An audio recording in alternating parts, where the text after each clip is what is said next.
Welcome to the sequence of working with 3 motions with the MSA strap.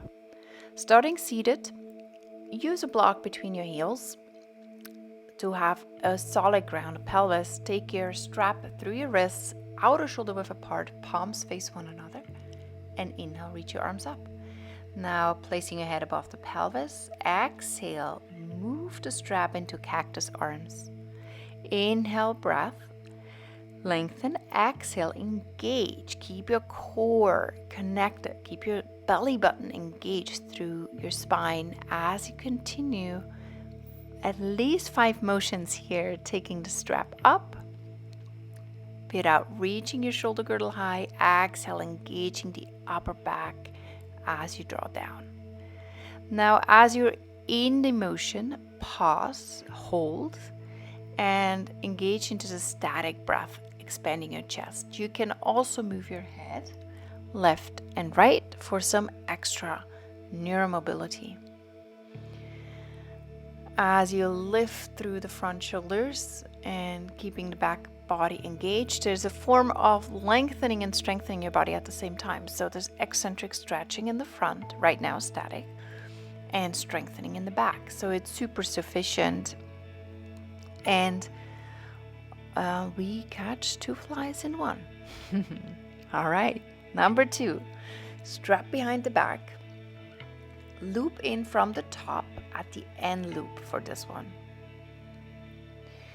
And then taking a side stretch here, make sure the strap goes in front of the elbow so it doesn't slide above your shoulders, and take a dynamic side stretch, keeping the outer hip rooted. Lengthen through the sides of your waist.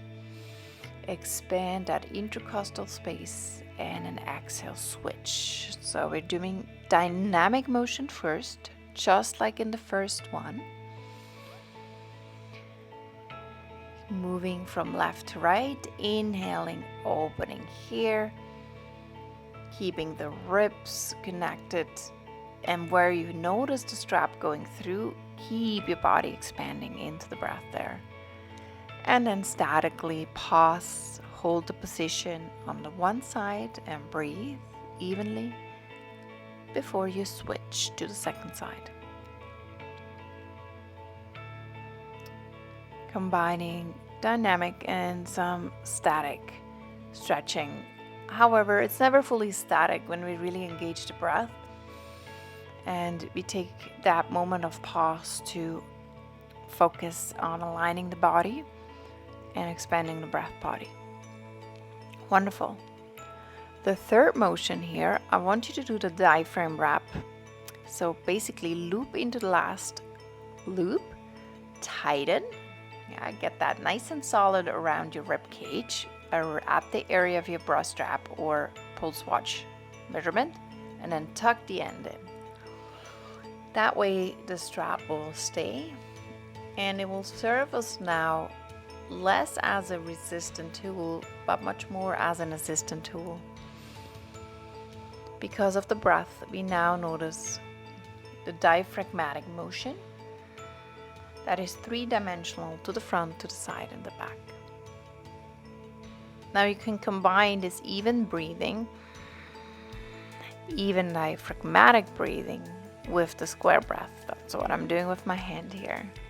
So if you add this technique, you're gonna go inhale for 4 counts, hold for 4 counts, exhale for 4, box breathing as a simple tool to bring it in our daily lives, and then hold the breath again for 4 counts. Continue that.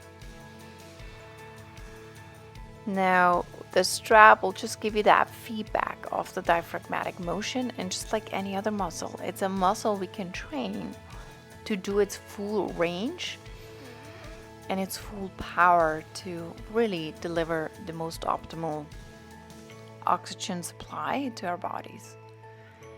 Now, this breath work, if you have a hard time staying upright easily, of course you can take another position. In fact, it's recommendable. For example, child's pose, the head supported so it doesn't have to thigh forward, protract forward, which is a really nice settling way of expanding the breath here into the resistance of the strap. And then the exhale, really guide the exhalation. So it's an active exhale more than a collapse. Okay, so really want to inhale, engage. And then exhale, draw the skin away from the strap. Now another option is to do this breath work simply supine. That is a nice way of relaxing the shoulders towards the earth and just have this natural opening and lengthening of the spine. Take your feet further apart and let the inner knees touch and rest. And then just accompanying your breath here. Give it company and focus as you expand with awareness into the three-dimensional motion of your diaphragm.